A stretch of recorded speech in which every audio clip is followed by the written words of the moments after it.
Jeffrey Dahmer fue uno de los personajes más nefastos de la historia del crimen estadounidense. Fue diagnosticado con trastornos psicológicos, de personalidad y otras enfermedades mentales. Acabó con la vida de 17 personas.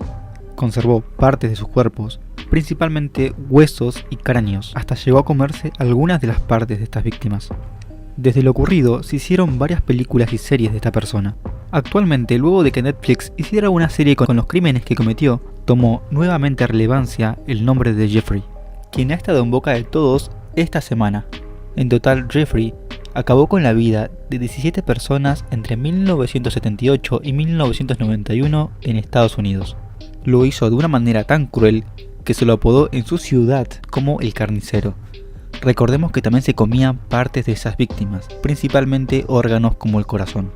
La serie no solo relata sus horribles crímenes, comenzando por el final, donde finalmente, luego de tantos fallos de la policía, lo arrestan.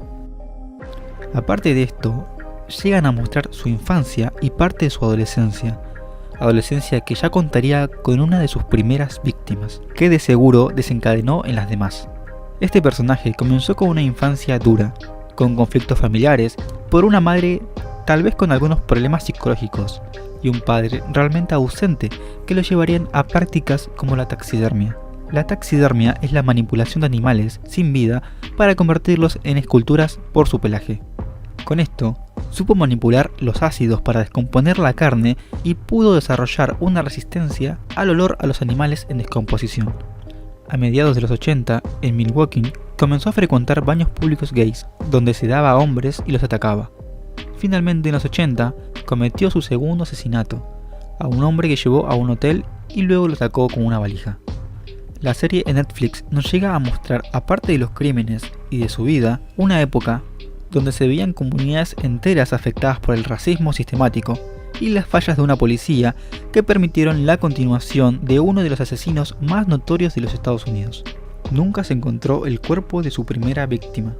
Su primer asesinato fue en 1978, cuando Jeffrey tenía apenas unos 18 años. La víctima se llamaba Stephen Hicks y se había graduado de la secundaria hace apenas unas semanas antes de lo ocurrido. Las personas lo describieron como alguien amable y compasivo, que le gustaba ayudar a otras personas. En la serie plantean que encuentran los restos de Steve en el jardín de Jeffrey, pero en la vida real no fue así. El autor del crimen fue tan metódico en su desaparición que no dejó rastro alguno que pueda encontrar la policía.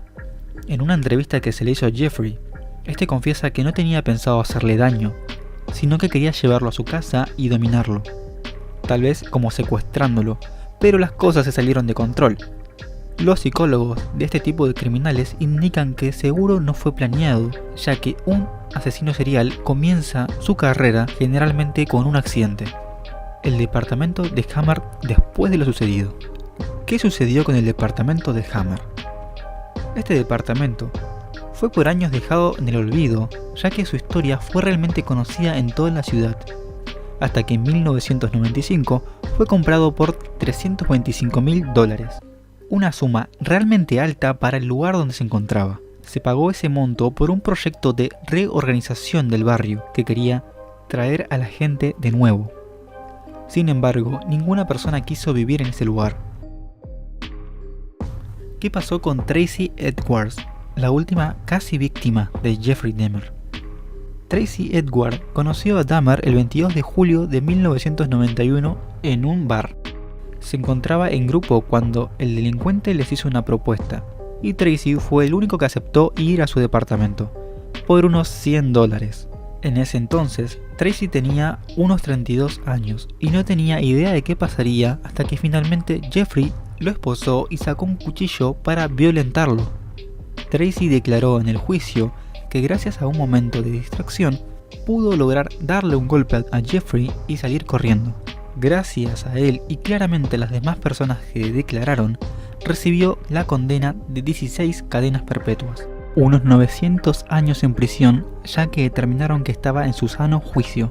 Pero la mala fortuna de Tracy no acabaría acá, sino que de acuerdo a un portal periodístico, se convirtió en una persona sin hogar desde el 2002, viviendo en distintos refugios, hasta que terminó encarcelado en 2011. se lo acusó del homicidio de un hombre que fue arrojado de un puente en Milwaukee. En la actualidad se sabe muy poco de Tracy. Se estima que tenga unos 63 años, pero no salió a dar su opinión respecto a la forma en la que se lo retrató en la serie. Jeffrey y su fascinación por El Exorcista 3. En el primer capítulo, al encerrar a una de sus posibles víctimas, el asesino hace mención a su película favorita, El Exorcista 3, que solía ver muy seguido según él, un gusto bastante particular para las personas en general, pero no para Dahmer, quien al momento de su última víctima ya había tenido una racha de 17 personas sin vida. ¿Pero por qué era fanático de esta película? Jeffrey estaba fascinado porque él cometía los delitos contra sus víctimas de la misma manera en la que el asesino de la película lo hacía. En la película se logra ver cómo Géminis, el personaje de ficción, aprendió cómo drenar la sangre del cuerpo de cada persona. Por esto, el mismo Jeffrey testificó en la corte que se sentía identificado con el personaje, viéndolo todos los días. ¿Qué pasó con la familia de Jeffrey? Luego de lo sucedido, Lionel Dahmer, el padre, escribió un libro donde cuenta cómo fue la crianza del asesino, titulado La historia de un padre. En la publicación del libro, él no defiende a su hijo, sino que describe los primeros años de él con la intención de entender qué salió mal con su hijo. Hoy, a la fecha, y con 86 años de edad, Lionel vive en Ohio desde el 2020, alejado de todo el terror que creó su hijo. Decidió no hacer más declaraciones de los crímenes que cometió, ni siquiera cuando se estrenó la serie de Netflix. Todavía sigue casado con su segunda esposa, hoy de 80 años. Joyce Flint fue la madre de Jeffrey. Ella perdió la vida en el 2000 por un cáncer de mama. Sobre su vida se sabe muy poco. Se separó de Lionel a los 70 años y tras la muerte de su hijo en prisión, buscó que su cerebro sea donado a la ciencia y ver si podía encontrarse alguna causa detrás de las brutales acciones del caníbal. Sin embargo, su ex esposo se opuso y un juez lo apoyó, ordenando que se creme el cuerpo de Jeffrey. David Hammer es el hermano menor de Jeffrey. Se cambió el nombre tras el arresto y conocimiento público de los asesinatos de su hermano. Hasta el día de hoy se desconoce su verdadera identidad. Ha preferido mantenerse en reserva.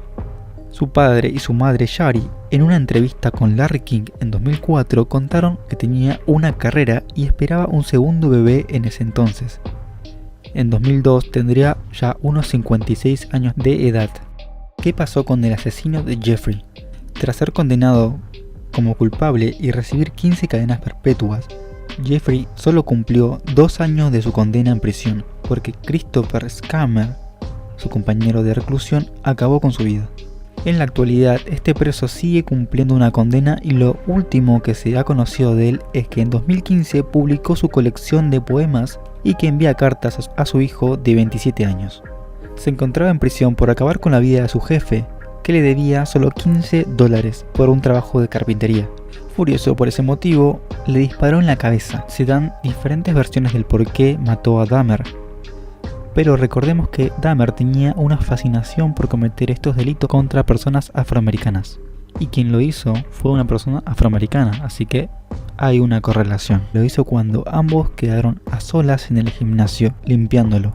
El diario The New York Times aclara la forma del homicidio, indicando que Jesse lo hizo con una barra de metal que se encontraba en el gimnasio. Hay muchos datos alrededor de Jeffrey, las vidas que lo rodearon y en cómo seguramente ninguno de ellos salió mentalmente tranquilo luego de conocerlo. Quizá su hermano, al cambiarse su nombre y identidad, pudo evitar en parte la cadena de problemas generado por su hermano, como la persecución de los medios de comunicación y las mismas personas como sus vecinos, que quedaron horrorizados por los hechos que cometió. Lo negativo tal vez, y tal vez positivo, fue el punto final de la historia de Dahmer, cuando acabaron con su vida, aunque muchos estarían más de acuerdo que viva esas 15 cadenas perpetuas hasta el final de su vida, por los horribles finales que les dio a sus víctimas. Las 17 personas con las que acabó con su vida, algunas muy menores, como la del niño asiático de 14 años, el cual intentó convertir en un zombie, con el objetivo de dejarlo vivo y que haga lo que él quisiese. Este adolescente logró escapar de la casa de Jeffrey. Incluso su vecina llamó a la policía, pero la policía le creyó a Jeffrey, ayudándolo incluso a subirlo a su departamento.